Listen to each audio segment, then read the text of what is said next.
Hi, this is Taryn Hawk, and I am presenting my case study for Truman Elementary School, AEP 858. Category 1, Problem Identification and Analysis. What do I know? What do I need to know? What are the problems? The demographic data that I know is that the school is in a suburban area. It is the largest of 4 schools in the district.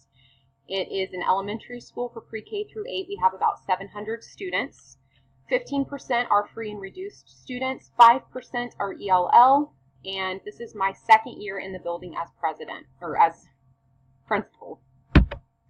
Our achievement information shows that our standardized assessment scores are not great for reading. In fact, we're doing worse in reading than we are in math, and our cohorts are actually losing ground across grade levels. In reading, and both the reading supervisor and myself have assessed the situation and found that there is a problem with reading instruction. We have a grant opportunity through the State Department of Education so that we can hopefully address some of these reading issues by getting funding for that. Perceptual information at this moment is that parents have a negative view of our reading instruction. They are not satisfied with what we're doing. They think that we're not teaching reading anymore in our school, that we don't have a spelling program, and that our pace is way too slow. The reading supervisor went in and did some observations. She found that teachers are using the basal reader the school has provided, following the curriculum, which happens to be not aligned with the standards, and that they need more time in their reading blocks because they're only spending about 60 minutes at the moment. And oftentimes that's broken up and not a consistent, straightforward 60 minutes. Most instruction is whole group. There's little attention to individualization or small groups. The basal is where spelling is happening, but it's not individualized at all. All kids have the same list no matter what. And teachers are not teaching strategic reading skills to their students, nor are their instructional practices aligned with research. What do I need to know? The strategies that I need to know what strategies I can use to align our curriculum with the standards, with the intent of improving scores for all students by eliminating the root causes and gaps. What school processes do our better performing schools in the district have that this school does not? What professional development is needed for the teachers? What resources or personnel do we need? And what support structures do we need to have in place to ensure that we become a data-driven school? The problems that I identified are that the reading scores at Truman Elementary are declining, parents are dissatisfied with our instruction, and teachers need a lot more support for curriculum, balanced instruction, instructional delivery, and professional development. Category 2, Proposed Plan of Action with appropriate strategies for implementation. My plan of action and the appropriate strategies. The first thing I'm going to do is acknowledge the concerns of the PTO and invite them to help in planning for continuous school improvement. The second step will be to develop a leadership team. I want to make sure that we have instructional coherence, a shared vision, and that we have a process for data-driven decision making. The third step will be to dig deep into our demographic data and identify specific strengths, challenges, and implications.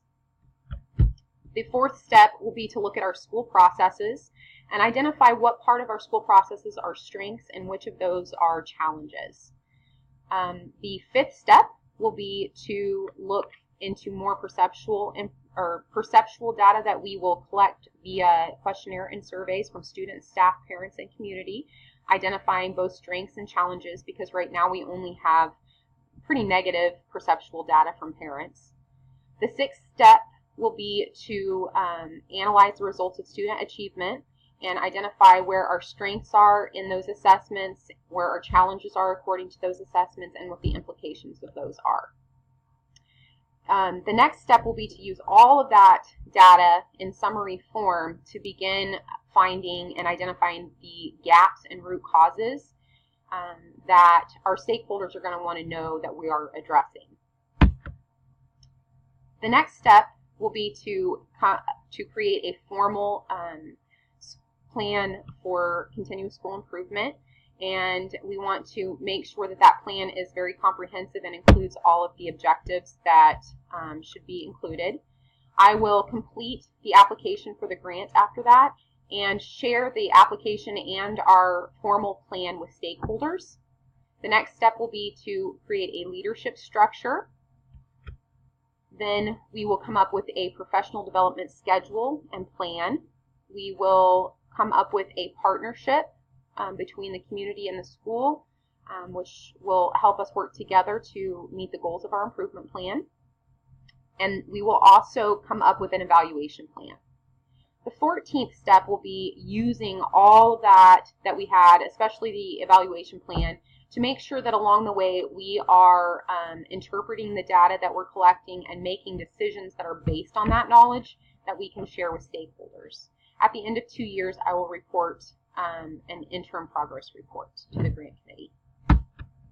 The strategies that I used to implement this plan include open communication between stakeholders, aligning the curriculum with state standards, sharing effective strategies and best practices, providing professional development training, and creating a school culture that's centered around data-based decisions.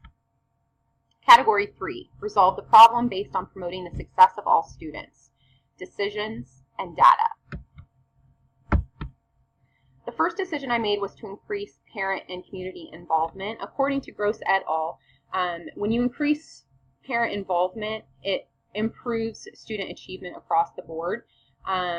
And all of these factors that I've listed out to the side: increase of student performing at grade level, you increase your parent volunteers, you increase the support for the school, student achievement scores are going to go up, you're going to see an increase in just student achievement in general, and they end up with more opportunities to learn outside of school. The restructuring of the leadership is important for all students because improved leadership structures are the second most important factor related to student achievement, and that was from Lightwood et al. Fostering teacher collaboration was important to me because I feel like it impacts all students positively, because when teachers are working together, they have a shared commitment towards resolving problems that they find by looking at their data, and that benefits students academically by problem solving through those. Goddard and Goddard 2007. Professional development was another another decision that I made that I felt would benefit all students, and the reason that I think this is because it doesn't matter whether students are high, low, or average achievers. They learn more if their teachers are regularly engaging in high quality professional development, and that's from Michael 2010. And I also created a process for data-driven decision-making. And the reason that I chose this decision is because Bernhardt tells us that if a school wants to improve student learning, which we do, it has to use data. Category 3, using the data to support those decisions. Parents expressed that they had deep concern, so I increased parent involvement. In the facts of my findings, the reading supervisor found a number of issues related to our instruction, so we had a place for us to find those gaps with our current student achievement and the school processes.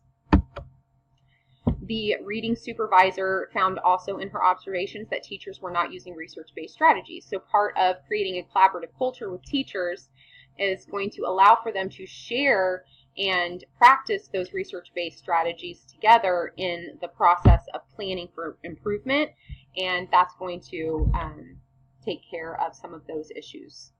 The fourth one was professional development, which I addressed because the reading supervisor specifically recommended it. And the fifth one was my heavy emphasis on data-driven decision-making. I felt like this was really important based on the facts of the case. Because using data to inform our decisions throughout this process, stakeholders' concerns are going to be met, and they will have evidence that our efforts are designed to improve the outcomes, and we will also have verification of those improvements along the way. Category 4, debrief the problem. What I was thinking, feeling, and valuing, and what are some of the unresolved issues. My first thoughts were of the students. I wanted to know which students we are doing a better job with, which students are not having their needs met as well. I thought of the parents and the ways that I might be able to make them feel more secure about our efforts here at the school to improve student learning. And I thought a lot about the teachers and wanting to make sure that that level of trust was maintained and that they didn't feel like they were being attacked or made to do things because they were doing a bad job, but that we are together working to identify ways that we can work together to do a better job. The unresolved issues that I still have include what if the perceptual data shows that we have other concerns that need to be dealt with? Is that going to be part of the school improvement plan, or should we keep things focused on reading? What if we don't get the grant? How will we secure funding to make sure that we get to continue to move forward with this plan regardless of funding? Do we need a data coach in our building? And if not, does the leadership team feel like professional development would be a good way for them to be able to lead the charge with our data? What technologies may be necessary to make sure that the data is accessible to everyone? What are the specific professional development opportunities? Those will be identified throughout the process of our plan. And in what ways might the school day need to be restructured so that we can get more of that collaboration time? Category 5, reflect on Standard 8, engaging families and community and the application of standards. One of the ways that I engaged families and community was acknowledging their concerns by going to the PTO meeting. I gave out the questionnaires and surveys that allowed them to share their input. And once we identified the gaps and the root causes, that was shared with all stakeholders, acknowledging that we were moving in the right direction. When we had the completed improvement plan, that was shared with families and stakeholders. And eventually, we developed a partnership plan of how we're going to work together to meet the goals of that plan. The application of the standards. How did I, as the building leader, use data to respond and communicate to the larger community their concerns about the instructional program? I provided opportunities for parents in the community to complete a perceptional survey and questionnaire. I shared data, including the gaps in student achievement, with stakeholders, and we interpreted the data to make the decisions for our plan based on the knowledge that we collected along the way, and we shared that with stakeholders. How did I, as the building administrator, use my knowledge of laws, policy, and regulations that govern the school to influence and bring about positive change in teaching that impacts all student groups? I adhered to district teacher contracts by making sure that we have schedules to meet within our contracted hours of the day. I also upheld the district policy of making sure that professional development was within the contracted school year. And I paid special attention to the Every Student Succeeds Act by developing a plan that has impacts all of our students, goals for improvement, sharing of vital information, consideration of research-based strategies and interventions, and internal and external accountability. And how did I establish an ongoing dialogue with decision makers outside of the school? One of them was by having a collaborative relationship between the two schools throughout this process, and making sure to have regular communication about our challenges along the way and our accomplishments as well. And finally, developing a partnership with them, especially with that partnership plan, because they need to know that they're every bit as important in helping us reach our goals for school improvement as what's happening in the school. So that is all I have, and I did it in under 15 minutes. Thank you.